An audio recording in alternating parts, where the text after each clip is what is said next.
Сәлем достар, бүгін осындай өте дәмді панкейки пісіретін боламыз.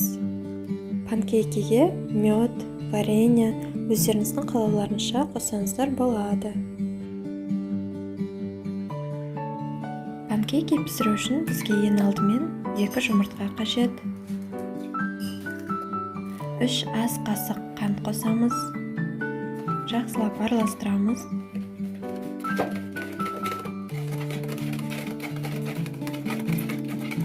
Үстіне 250 мл сүт және де ерітілген 30 грамм сары май қосамыз. Жақсылап барлығын араластырамыз.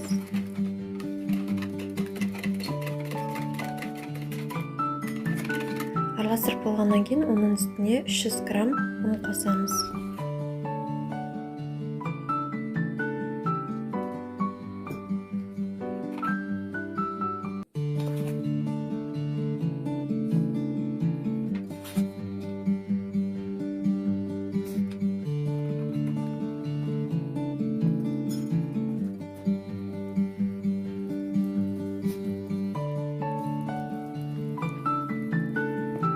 Үстіне 1 чайная ложка разрыхлитель қосамыз.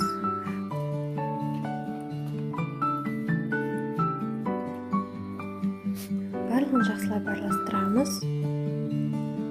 Араластырып болғаннан кейін панкейкімізді пісіреміз. Арнайы сковородкаға кішкене май жағып, оның үстіне қасықпен салып, беті қызарғанша пісіріп отырамыз.